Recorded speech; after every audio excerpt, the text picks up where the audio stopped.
चंद्रशेखर जी, आज कई लोग पार्टी में जुड़े, क्या कहना चाहिए? आजाद समाज पार्टी लगातार जनहित के मुद्दों पर काम कर रही है और जिस तरह से उत्तर प्रदेश हो या देश भर में सरकारों द्वारा जो अन्याय किसानों के साथ, मेहनतकश लोगों के साथ और जो हक वंचित समाज है उनके साथ जो किया जा रहा है, कोई ऐसा संघर्ष नहीं जहां आजाद समाज पार्टी या भीम आर्मी के लोग उनका साथ नहीं देते। जैसे जैसे काम जनता की मदद हो रही है वैसे वैसे लोगों की आस्था मजबूत हो रही है। आज हमारे साथ यहाँ पश्चिम के बड़े नेता के रूप में जिन्होंने जब 2013 का इतना बड़ा दंगा जानबूझ के कराया गया राजनीतिक स्वार्थ में, उस पूरी लड़ाई के बाद जिनके ऊपर जिनके कंधों पर जिम्मेदारी थी कि यहाँ आपसी भाईचारा बने और जो पहचान है पश्चिम की वो बनी रहे, भाई विपिन बालियान जी और उनके तमाम साथी, उन्होंने आज आज़ाद समाज पार्टी में आस्था व्यक्त की है। और मुझे पूरा विश्वास है कि जैसे उनके जैसे सम्मानित मजबूत नेता हमारी पार्टी जुड़ेंगे, ऐसे ऐसे पार्टी पश्चिम में और मजबूत होती जाएगी। शेखर भाई, लोकसभा चुनाव आने वाले हैं, क्या भूमिका रहेगी? लोकसभा चुनाव से पहले 2023 के विधानसभा चुनाव हैं 5 स्टेट में और मैं अभी तेलंगाना से लौटा हूँ। हमारा लगातार प्रयास ये चल रहा है कि जो 2023 के विधानसभा चुनाव हैं उनमें आज़ाद समाज पार्टी अच्छा प्रदर्शन करे। जैसा हमारा मजबूत संगठन यहाँ पर है ऐसा ही हमारा मजबूत संगठन राजस्थान, मध्य प्रदेश, तेलंगाना, छत्तीसगढ़ और मिजोरम में भी है। तो अभी 2023 पे हमारी पार्टी और हमारे सामान्य नेतागण ज़्यादा काम कर रहे हैं।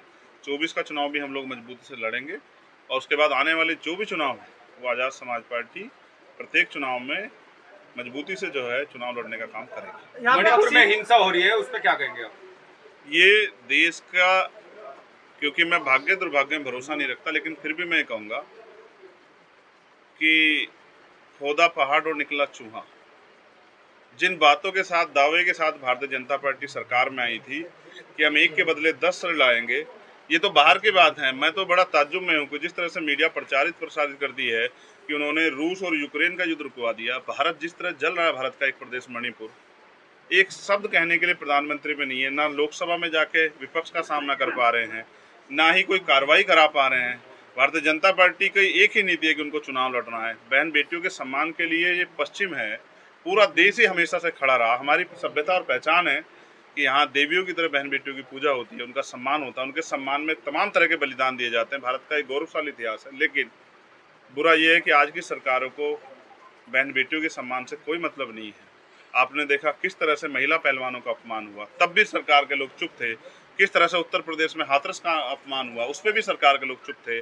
किस तरह से दिल्ली का अपमान हुआ, उस पर भी सरकार के लोग चुप थे। जब भी बीजेपी के लोग या उनसे जुड़े हुए लोग अपराध में शामिल होते हैं या उनके द्वारा कानून का जो है मजाक उड़ा जाता है, हमेशा बीजेपी के लोग चुप होते हैं। ये चरित्र जनता देख रही है और जनता आज अपने आप को ठगा महसूस कर रही है। जिनको हमने ये सोचा था कि रक्षा करेंगे, ये उनके लोग ही आज जो हैं गरीबों की जान लेने पर तुल गए हैं, प्रदेश जल रहे हैं, वो अपनी शक्ति का प्रयोग नहीं कर रहे। इसका मतलब वो मणिपुर छोड़ो, किसी भी प्रदेश में किसी बहन बेटी को न्याय नहीं दिला पाएंगे, ऐसा महसूस होता है। चंद्रशेखर जी, आपने सपा और रालोद का गठबंधन था, लेकिन उन दोनों में आपस में इस बार तालमेल नहीं मिल रही है, क्या कहेंगे इसमें? कहीं ना कहीं गठबंधन टूट रहा है 2024 को लेकर। आप दोनों पार्टी में से किसी पार्टी के कार्यकर्ता नेता नहीं, आपको क्या पता है कि टूट रहा है जुड़ रहा है? क्योंकि जिस तरह से भाई मुझे, मेरे दोनों साथी, मुझे अभी तक किसने नहीं बताया कि टूट रहा है जुड़ रहा है। तो ये सब बातें राजनीतिक बातें राजनीतिक नेताओं को पता होती है, मुझे तो बताया नहीं। भाई मैं तो उनका सहयोगी हूँ, आपको बताया तो अलग बात है। खबर चल रही है खबर तो मीडिया के लोग, खबर तो मीडिया के लोग चलाते हैं, खबर कोई नेता थोड़े चलाता है। आप कुछ ही चला दो चाहे। विपक्षी दलों की ओर से 26 दलों का गठबंधन बनाया 2024 को लेकर, क्या आपकी भीम आर्मी भी उसमें शामिल होगी? नहीं, अभी हमारी पार्टी आजाद समाज पार्टी मजबूती से अपने चुनाव की तैयारी कर रही है। भविष्य में क्या होगा इसके बारे में आज कुछ भी कहना संभव नहीं है। वो 26 के 26 दल में से कुछ लोग रुकेंगे या चले जाएंगे, कुछ भी नहीं कहा जाता। लोगों के बहुत सारे अपने अपने इश्यूज हैं और हमारी पार्टी अगर किसी भी अलायंस में जाएगी तो उसके अपने मुद्दे हैं, चाहे वो हक वंचित समाज के हों या किसानों के। आप मुझे बताओ, क्या एमएसपी की गारंटी देश भर में सभी सरकारें दे रही हैं? क्या किसान के साथ जो अन्याय हो रहा है या जो नौजवान बेरोजगार घूम रहा है, ये महंगाई बढ़ रही है, कहाँ जहाँ सब जगह विपक्षी सरकारें क्या वो कर पा रही हैं? तो हमारे मुद्दे हैं, हम अपने मुद्दों के साथ जाएंगे। हम अपने क्षेत्र का विकास चाहते हैं, यहाँ की जनता के लिए खुशहाली चाहते हैं। उन तमाम मुद्दों पे जिससे भी बात होगी उनके साथ जो है पार्टी अलायंस के बारे में सोचे। चंद्रशेखर जी, मुजफ्फरनगर में योगी जी का कार्यक्रम था, स्वतंत्र देव जी आए थे, जहां उन्होंने 3 जातियों पर टिप्पणी किया है, त्यागी समाज और कश्यप समाज और सैनी समाज को लेकर। उनकी लड़कियों को पहले उठा के ले जाते हैं, उस पर क्या कहना है आपको? उसके लेकर राजनीति भी काफी होती है। देखो, मैं फिर आपसे यही कहूंगा कि बीजेपी के नेता अपने मन से कुछ नहीं बोलते, उनसे बुलवाया जाता है। ऊपर आरएसएस के लोग उनसे बैठ के बुलवाते हैं कि इस तरह की भाषा का प्रयोग करना है। वो जातियों का झगड़ा कराने में बहुत बड़ा विश्वास रखते हैं। ऐसा ही जातियों का झगड़ा उन्होंने कराने का सहारनपुर में प्रयास किया है। वो तो हमारे यहाँ के लोग बड़े सज्जन हैं, समर्पित हैं, समझदार हैं, इसलिए हमारे लोगों ने वहाँ जाति का झगड़ा नहीं होने दिया। वरना वो प्रयास हमेशा करते रहते हैं, क्योंकि बंटवारा करके उनकी राजनीति कामयाब होती है। बंटवारे की राजनीति करने वाले भारतीय जनता पार्टी को जनता देख रही है और समय आने पे ईवीएम का बटन दबा के बैलेट से जो है वोट दे के सबक सिखाए। सरकार यूसीसी कानून को लागू करने की बात करेगी। आप ये पता नहीं कहाँ से नकली खबर लिया, अभी तो जो है ड्राफ्ट भी नहीं आया, आप कह रहे हैं लागू करने को। यहाँ से जो सांसद है और केंद्र मंत्री है डॉक्टर संजीव बालियान, वो यूसीसी के समर्थन में चुनावी, मैंने कहा वो उनका चुनावी एजेंडा है। अभी ड्राफ्ट भी नहीं आया है। जिस चीज का ड्राफ्ट भी नहीं आया वो कानून कैसे बन जाएगा? जब ड्राफ्ट आएगा ड्राफ्ट पे बात करेंगे। और अगर कोई भी कानून, चाहे वो किसानों के विरोध में हो, चाहे वो कमजोर तबके के विरोध में हो, या मुसलमान, जैन, सिख, बौद्ध, ईसाई, आदिवासी के विरोध में हो, जो भी कानून इन वर्गों के हितों के खिलाफ बनेगा उसमें हम लोग उसको अपोज करेंगे बिल्कुल। 2024 का लोकसभा चुनाव गठबंधन में लड़ेगा फिर अकेला? मैंने आपसे इस सवाल का जवाब 2023 पे दे दिया है। आपको भी नहीं पता, आप इसी मीडिया से तंत्र में तब 2024 में काम करोगे या कहीं और, अभी बहुत दूर है। अभी तो हम जमीन पे अपने संगठन को मजबूत कर रहे हैं। आज हमारे साथ बहुत सारे महत्वपूर्ण नेता क्षेत्र के, करीब 30 से 40 प्रधान, वो प्रधान जो गांव में सेवा कर रहे हैं वो सेवा करेंगे, उसका लाभ आजाद समाज पार्टी को मिलेगा।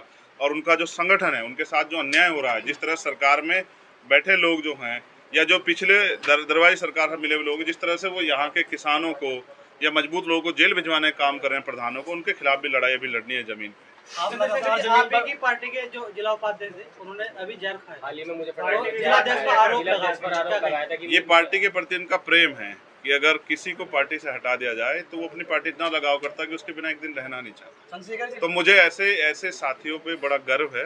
लेकिन मैं उनको ये भी कहूँगा कि अभी ये जान देना और ये सब चीजें ठीक नहीं है, उससे आगे बढ़ के अपनी पार्टी को मजबूत करना। उत्तर प्रदेश में बैठे हैं, यहाँ पर बड़ी संख्या में किसानों की फसलें जो बाढ़ से नष्ट हुई है, उस पर आप क्या कहेंगे? क्या उसके लिए भी भीम आर्मी आंदोलन करेगी किसानों के समर्थन में? मैं कह रहा हूँ हम तो आंदोलन कर ही रहे हैं, लेकिन क्या आप निकम्मी सरकार से पूछोगे उत्तर प्रदेश की कि वो किसानों की फसल पे क्या मुआवजा देगी या 2 रुपए 10 रुपए मुआवजा दिखाएगी? किसान को उसकी फसल के दाम तो दे दो। मैं फिर कह रहा हूँ, भारत में किसान ही एक ऐसा पेशा है जिसमें मेहनत किसान की होती है और फसल के दाम सरकार तय करती है। इसलिए हम लोग एमएसपी गारंटी के लिए लंबे समय से मांग कर रहे हैं।